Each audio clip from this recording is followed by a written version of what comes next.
Purihin ng Diyos, tunay po na napakabuti ng Panginoon. And it's always an honor to come to your house via television.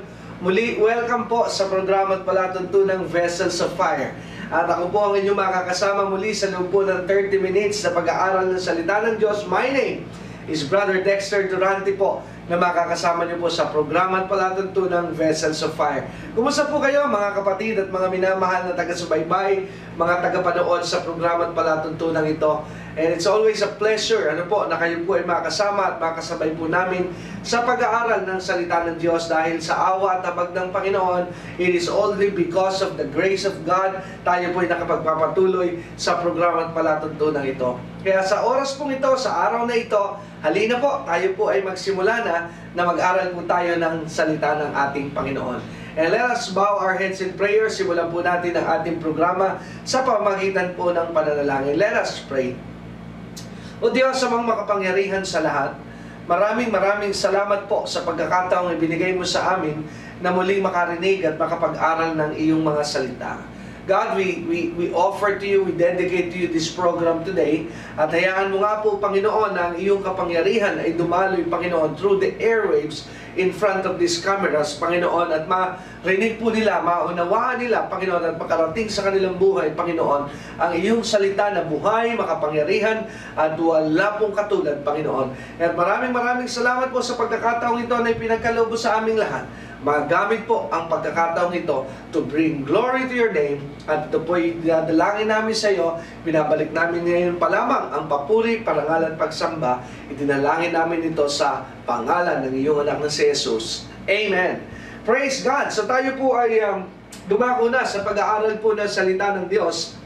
At kung kayo po ay patuloy na sumusubaybay sa ating pong palatuntunan, we are studying something from the book of Galatians. At ngayon pong araw na ito ay atin ito ulit na itutuloy.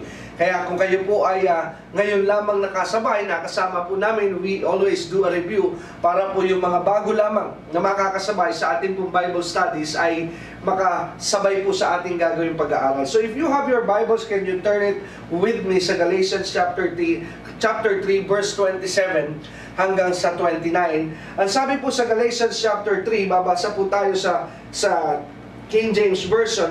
Samahan niyo po ako ngayong araw na ito na magbukas sa Galatians chapter 3. At verse 26, I said verse 27, but we will be starting from verse 26 all the way hanggang sa 29.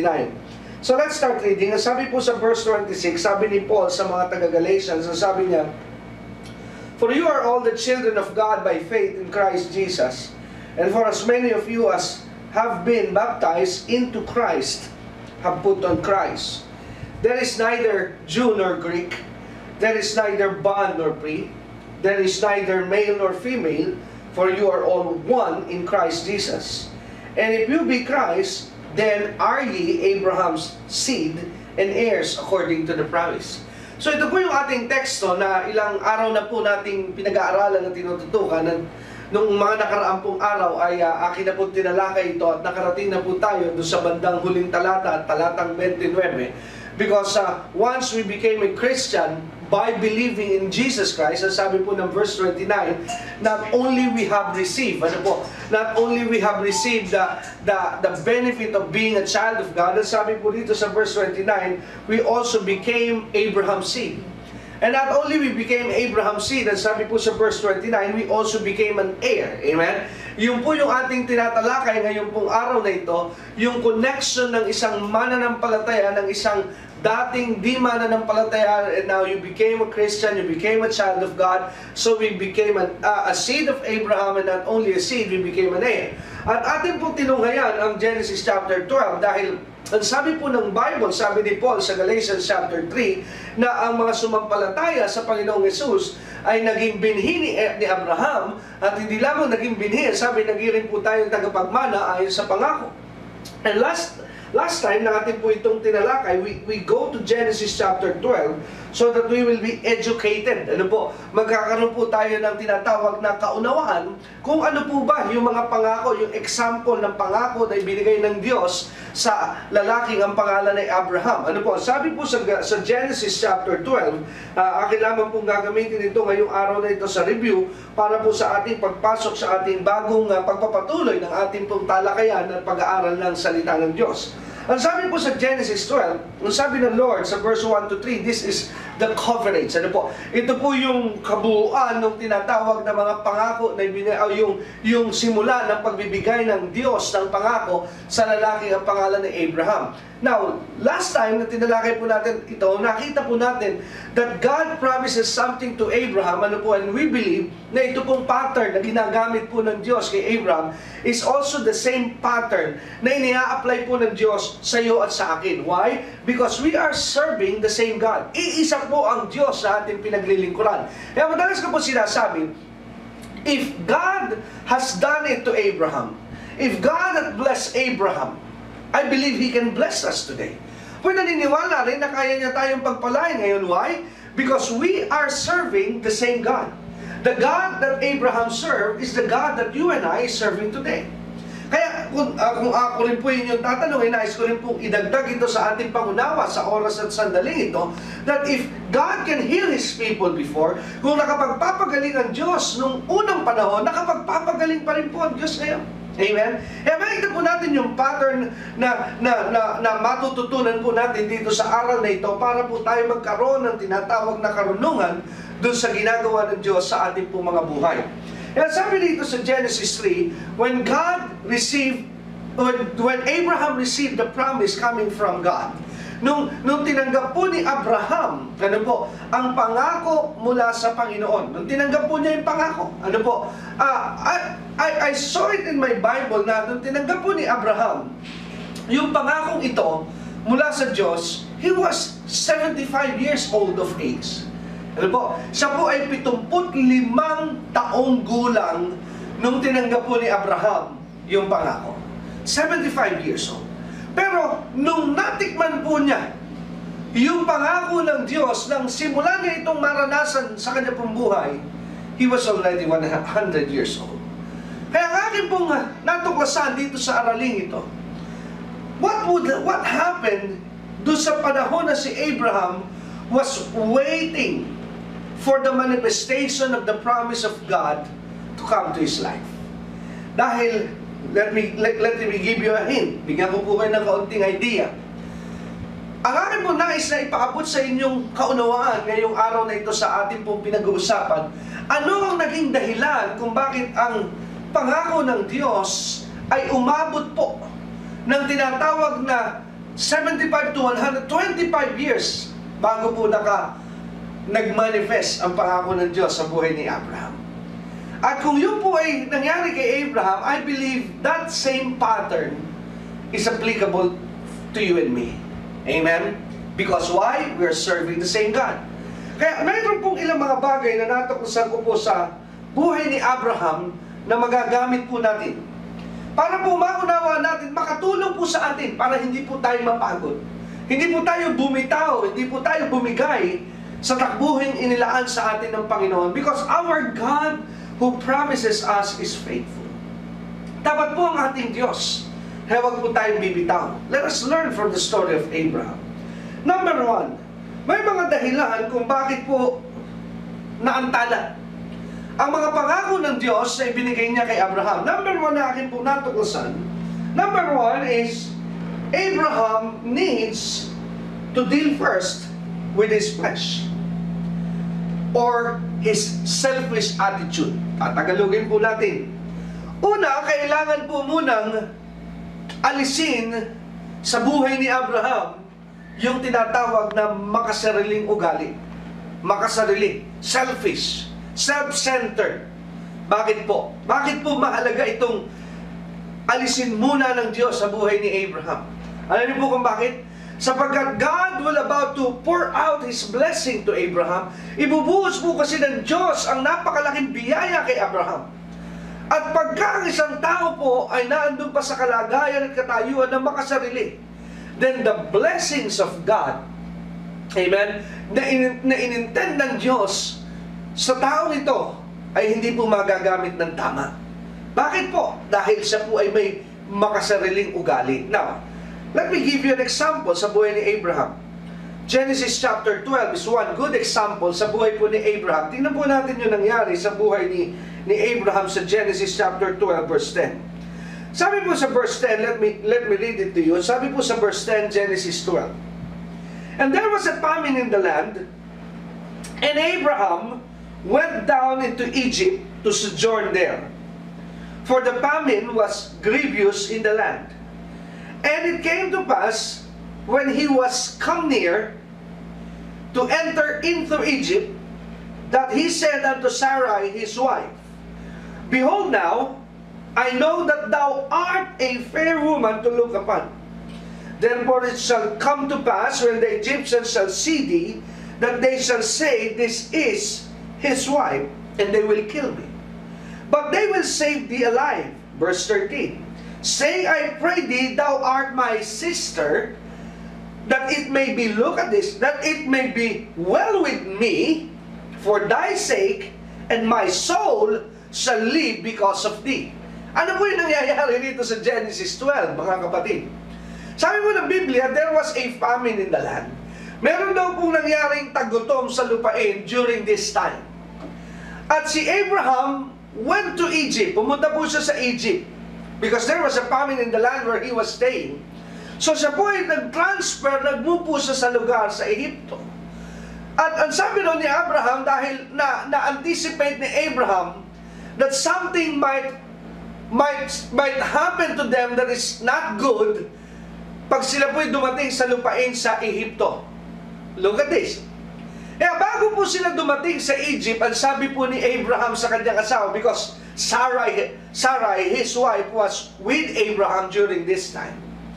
So, ang sabi po ni Abraham kay Sarai, sabi niya, pag dumating tayo ng Egypto, pwede bang sabihin mo sa mga tao na naroroon, sabihin mo sa kanila that you are not my wife, I am not your husband, hindi ako ang iyong asawa, hindi kita asawa, ikaw ay aking kapatid. Sabi niya, the reason is, dahil pag nalaman nila na ikaw ay aking asawa, ako ang iyong asawa, papatayin nila ako. Pero, ang sabi niya, pag nalaman nilang kapatid lamang kita, hindi nila ako papatayin. What is Abraham doing in this point in time? Ano po ang ginagawa ni Abraham? Kung ikaw po'y babae, amen? Kung ikaw po isang babae, makikita mo po yung gusto ngayong palabasin ni Abraham na parang i-deny niya si Sarah na kanya pong asawa para lamang po isalba ang kanyang sarili. Oh my God. I sense one parallel story that happened also in the New Testament na medyo may merong similarity sa nangyari rito sa bagay na ito. When Peter, amen, when Peter was with Jesus, nung nandun na po si Jesus na siya po ay pinarurusahan na, siya po ay nasa loob na nandun na siya sa proseso at sa oras at sandali na nasa pangit na siya na kalagayan, and a person, may tao na nagtanong po kay Pedro na di ba kasama ka rin niya? Ano po sabi ni Peter? What did Peter said to the person that said to him na kasama rin, di ba kasama ka rin niya? Ano po sabi ni Pedro? Hindi ko, 3 times Peter denied Jesus. That he was identified with Jesus. Well, kung mapapansin po natin na halos ganun din po ang gusto mangyari ni Abraham, that he wants to deny Sarah that Sarah is his wife. Ano po? Na si Sarah po ay kanyang asawa. Amen? So, kung makikita niyo po yung idea na nais ko po makita natin dito sa story ito, can you see the selfishness of Abraham here? Hindi niyo po ba napapansin yung pagiging makasarili ng lalaking si Abraham during this point in time, that he is not thinking of anything but he is also thinking only about himself. Amen? Makasarili. Kaya kung ating unawain at ating papansin, that is one of the number one reason that hinders the blessing to come into our life. Kaya yan po ang isa sa malaking dahilan kung bakit ang pagpapala na malaki na itinakda ng Diyos, minsan hindi po kaagad dumarating na antala. Bakit? Dahil sa ating po makasariling ugali. Bigyan ko po kayo ng konting kwento para maintindihan ninyo yung pinupunto natin sa araw na ito. Kung ikaw po kasi ay self-centered sa iyo sarili, laging ikaw lamang ang iniisip mo. Pag binigyan ka ngayon ng Diyos na malaking blessing, you will not share that blessing, especially to the kingdom of God. Bakit po? Dahil yung pagpapalang yun ay gagamitin mo lamang, uubusin mo lamang sa iyong sarili, but the kingdom of God will never benefit from the blessing. Alam niyo po, kung bakit ka pagpapalain ng Diyos? Think about this. God will bless you, not because of you. God will bless us, not because of us. But God will bless us because He wants His name to be glorified. Kaya niya po tayo gustong pagpalain, hindi dahil sa ating sarili, kundi dahil nais niya na siya ay mabigyan ng luwalhati at maparangalan, maitaas ang kanyang pangalan. Oh my God! Tingnan po natin sandali ang Deuteronomy chapter 6. Sa Deuteronomy chapter 6, I think I'm wrong. Deuteronomy chapter 7. Let's go there. Let's go to Deuteronomy chapter 7. Dumating po sa punto na ang bayan ng Israel, hindi po nila malaman kung bakit po sila ay dumaraan sa pagsubok. Sila po ay gulong-gulo, sila po ay nalilito na kung bakit po sila ay dumaraan doon sa tinatawag na pagsubok sa kanila pong buhay. Ano po? Sila po'y dumating sa punto ng ganong oras at sandali. Pero, pansinin po natin, sorry for the wrong chapter, it's not in chapter 7, it's in chapter 6. Tingnan niyo po. Hindi nila makuha yung idea because, think about this. If you know the story, praise God. But if you don't, then let this story help you. Nung sila po'y nasa Egypt, when they were inside Egypt, they called on God. Egypt is symbolic of bondage. Nung sila po'y nasa Egypt, sila po ay tumawag sa Diyos and they asked God to deliver them. Humingi sila ng tulong sa Diyos na sila po ay palayain, sila po ay pakawalan. But supernaturally, the hands of God moved them out of Egypt. I'm referring to the book of Exodus. At ang sabi ng Diyos sa kanila, I will bring you to your promised land. Pero paglabas po nila sa Egypt, hindi po sila dumirekta, mga kapatid, saan? Sa promised land. But if you know your Bible, saan po sila dumiretso? They go straight to the wilderness. Sa ilang po sila napunta. And in the Bible, the wilderness experience of the Jew symbolizes trials, testing, problems. Amen? At nung sila po nasa loob ng ng wilderness, di na maintindihan kung bakit sila ay naroon and dumating na sa punto na sila po ay halos yung iba'y bumigay na. Because they have no clue, they have no idea what is happening. But in the book of Deuteronomy chapter 6, praise God at last, God now reveals what is happening to them. Pinaunawa na ng Diyos kung ano nangyayari sa kanila when they were in the wilderness. And I would like to take you here sa Deuteronomy chapter 6. So sabi po sa Deuteronomy chapter 6, let us go. Let's start reading verse 3. Hear therefore, O Israel, and observe to do it, that it may be well with thee, that you may increase mightily, as the Lord of thy fathers hath promised thee, in the land that floweth with milk and honey. Ano po sabi dito? Pakinggan ninyo, O bayan ng Israel, at inyong gawin, amen, ang lahat ng inyong mapapakinggan upang, ano po sabi dito, what would be the benefit pag kanila pong ginawa ang kanila pong mga narinig na sinabi ng Diyos? At sabi po dito, I like this part, that it may be well with thee. So in other words, when we do what God said, it is not for Him, but it is for us. My God. Pag sinunod po natin ang sinasabi ng Diyos, hindi po yung para sa Kanya, kundi yun ay para sa atin. Because when God said something, ang sabi po dito, that it may be well for us. Wow, that's a good Father. Yan po ang napakagandang Ama. Ano po ang iniisip nitong ating Amang ito? Ang tayo po ay mapabuti. You know, I have a father myself in the flesh. Meron po akong ama sa laman, ama sa natural. And you know, my father, ang aking pong ama, he's a classic and a good example of what a father should be. Lagi po niyang iniisip, kami po'y tatlong magkakapatid, pero he always think Ano po, ang lagi niyang iniisip ay yung kabutihan naming magkakapatid. Kahit po kami may mga edad na ngayon, at kahit na po kami dalawang magkapatid, because we are three and the youngest still single. Pero kami pong dalawa, kahit na kami ngayon may pamilya na, still up to this point in time, my father always think for our well-being, yung paling makabubuti po sa amin. At kung ang Ama sa lupa ay may ganitong isipan, how much more our Father who is in heaven? Gaano pa kaya ang ating Ama na nasa langit? Mas maganda po tihak at di hamak ang kanyang kagustuhan na mangyari sa iyo at sa akin. Kaya sabi mo rito sa verse 3, sabi rito, when you hear and observe what God said to you, sabi po rito, because God wants you to be well. Gusto po ng Diyos na mapaayos ang inyong buhay. If we hearken to the voice of God, if we listen to the words of God, hindi po ito para tayo mapahamak, kundi para ikaw po ay mapaganda ang katayuan at kalagayan. Praise the Lord. That it may be well with you, sabi sa verse 3, sabi ng Lord. And not only that you may be well, ang sabi po, that you may increase mightily. Oh God, our God is a God of increase. Amen? Parang hindi mo ito nararanasan dahil parang pakiramdam mo, ikaw ay lugi, ikaw ay bagsak ang buhay, hindi maganda nangyayari sa iyo financially. But kahit ano po ang ating pinagdaraanan, my God, I am here to tell you that still our God is a God of increase. He is not a God of decreasation, but He is a God of increase. God always wants us to increase. Amen. Kaya sabi po rito, that you may increase mightily. Wow!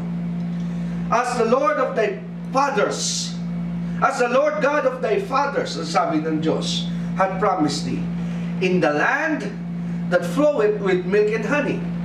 Another thing that I would like to show you something here, sabi po, coming out from verse 3, God wants us to increase, but He said, sabi po ng Diyos, in the land that floweth with milk and honey. Increase will happen when pag dumating ka po doon sa tamang lugar, tamang lupain. There is a right land that God intended for you to prosper. Pero intayin mo lamang po yung tamang panahon. Like, ang kagaya po na sinabi sa book of Ecclesiastes, in everything there is a time. In everything there is a season. May tama pong panahon. And believe the word of God, because in His time, He makes all things beautiful. Lagi pong may timing ang Panginoon. At meron pong tamang lupain. May tamang lugar, tamang panahon. And what we need to do habang iniintay po natin ang tamang lugar, tamang panahon na ito, is to be faithful, obeying the words of God. Because when we obey, sabi ng Biblia, sabi ng Lord kay Moses, that it may be well with you. Amen? That it may be well with you, because I will bring you to your increase. Oh, glory to God. Amen? Makita po natin ang intention. What a great God that we serve. Amen? Kaya atin lamang po unawain at atin pong pansinin, mga kapatid, to sum up all the things that we have studied today. Amen? Nais tayong dalhin ng Diyos sa isang magandang katayuan at kalagayan. Pero merong kondisyon. Kailangan pong ating pakinggan ang kanya pong mga sinasabi sa atin. Para saan po ang kanya mga sinasabi sa atin? Hindi po para tayo mabigo, kundi para ikaw at ako ay magtagumpay. Because God wants us to be well, and God wants us to increase. Praise God! So tayo po ay dito muna magtatapos. And again, sa ating pong pagpapatuloy, we will go back again. Ano po, tayo po ay magpapatuloy dahil you can watch this program daily on this network. Kaya sa ating pong pagtatapos ngayon, let us close in prayer. Tayo po ay sama-samang yuko. Tayo po ay manalangin. Father God in heaven, maraming salamat po sa oras at sandaling ito. Salamat po sa binigyan mo kami ng pagkakataon na makapag-aral muli at makatingin, makasilip sa iyong mga salita. Kaya nga po, inaalay po namin sa iyo ang natapos na gawain. God, I pray for all the viewers today. Bless them, Lord. Pagpalain mo po ang bawat isa sa mga may sakit na nanonood ngayon. I speak healing for you. Amen. At sa mga dumaraan po, Panginoon, sa matitinding pagsubok at hamon ng buhay, I speak prosperity into your life. Let it be done to you in Jesus' name. Salamat po, Panginoon, sa araw na ito na nakasama po namin ng bawat isa sa pamagitan ng broadcast. In Jesus' name we pray. Amen. Praise God. Natapos na naman po tayo sa loob ng 30 minuto pag-aaral ng salita ng Diyos. And if you are blessed with our program today, and if you have a prayer request, kung meron po kayong mga prayer request, can you text us? Amen. Text nyo po kami sa mga cellphone number na nakikita nyo po na naka-flash sa inyong mga screen. At kung kayo din po ay may mga patotoo, ano po kung paano nagiging blessing sa inyo ang program na ito, can you please also let us know what this program means to you by texting. Amen. So, paabot nyo rin po sa amin kung paano po nagiging pagpapala, nagiging gamit sa inyong mga buhay ang palatuntunan ito by texting. Hindi lamang po yung ating text is for prayer, pwede nyo rin po dahil by you texting us, we are also encouraged to move on. Amen? When you are encouraged by this program, now it's your time to encourage us. Text us. Ano po? Text niyo po kami and tell us how you feel and how you are blessed with this program. At kung kayo naman po ay nahamon and you like to sow and to be a part of this ministry, there is also an instruction or a bank account na nakikita niyo po sa inyong screen. Remember, when you give to the Lord, you're giving not to the ministry, not to the person, but you're giving unto God. At ang Diyos po ang nagsabi mismo, when you give, it will come back to you, pressed down, shaken together, and running over. Ano po? At ang sabi rin po ng Biblia, what you sow is what you will reap. When you give to the ministry of God, God will give it back to you. Amen? Kaya nga po, kung kayo po'y nahamon at napapagpala sa ministeryong ito, then you can be a blessing. Amen? Kaya muli, tayo po ay samantalang magpapasalamat at nagpapasalamat po ako sa inyong pag-antabay at panonood. Hanggang sa susunod po nating programa at palatuntunan dito sa Vessels of Fire. Muli, ako po ang inyong lingkod, Brother Dexter Durante po nagsasabing, bye-bye and God bless you. See you next time.